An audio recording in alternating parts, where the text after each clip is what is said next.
Voici l'analyse technique du CAC 40 pour le 25 avril. Alors ça a été une très belle journée pour ceux qui ont suivi un newsletter indiciel, mais également pour les scalpers, les swingers un peu moins, mais les intraday ça a été vraiment une très belle journée entre le discours de Draghi, le Alstom qui risque de se faire acheter en partie par General Electric.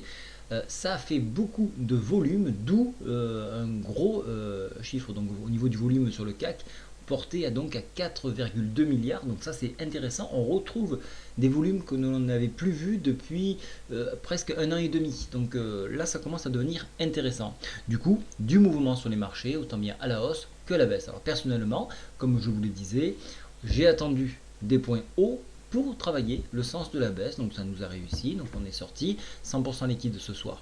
Alors qu'est-ce qui se passe actuellement? Donc à 21h02, donc vous voyez que les marchés continuent jusqu'à 22h, voilà pourquoi je travaille avec des plateformes qui finissent au moins à 22h, sinon ça n'a aucun intérêt, vous êtes trop court dans le temps.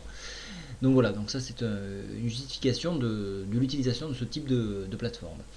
Qu'est-ce qui s'est passé donc qu'est-ce qui va se passer demain? Donc, vous voyez qu'on a toujours le point pivot qui a été sauvé en clôture et jusqu'à maintenant. Donc dans un mouvement aussi, on pourrait à nouveau venir chercher cette oblique ici à 4475 en dépassement, bien évidemment venir chercher le haut de la Bollinger à 4495 et par extension venir chercher donc ici la médiane de la fourchette d'Andrews, une grosse fourchette d'Andrews, donc celle-ci retenez-la, elle est à 4524 points. Pour les baissiers, vous avez vu qu'on est venu frôler la médiane de la fourchette d'Andrews, la petite fourchette d'Andrews, et donc on est reparti aussi sec à la hausse. Donc pour les baissiers, même scénario, donc enfoncement du point pivot 4462, on viendrait chercher ce point à 4440 points. Au niveau des indicateurs, le stochastique en zone de surachat est en train de piquer un petit peu du nez, donc on voit qu'on essaye donc de consolider ces niveaux-là, comme je vous le disais.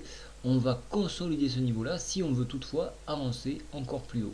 C'est ce qui est en train de se passer, puisque vous voyez qu'on ne bouge pas, on est enfermé par à la fois ce point bas ici à 4441 et ce sommet en pince à 4483. Même s'il y a des mèches, vous voyez qu'on est encadré dans cette zone-là.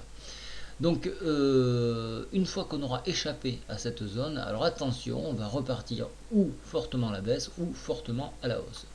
Demain, donc dernier jour de la semaine, encore une fois, il serait préférable, bien évidemment, pour mon cas, je parle, de chercher un point haut pour jouer la baisse. En revanche, personnellement, demain, je ne vais pas trader, je suis en déplacement, mais attendez-vous à aller plus haut, si toutefois on perce à 4475, attendez-vous à aller beaucoup plus haut, donc cherchez un point beaucoup plus haut, plutôt du côté ici, par exemple, du sommet en pince à 4482, ou, pourquoi pas, 4497, un point qui est même plus intéressant, et commencer à ce moment-là de faire vos achats vers une direction de cette médiane ici. Voilà, donc je vous ai tout dit pour ce soir. J'espère que cela vous a plu. J'ai fait un rendez-vous téléphonique d'1 heure sur le site. J'essaierai de renouveler cette opération, parce que je sais que ça a plu. Et demain, si vous êtes sur Pinterest, mon Pinterest, je vous conseille de regarder quelques photos. Vous saurez pourquoi je ne suis pas là. Voilà, je vous souhaite à tous une très bonne soirée. Au revoir.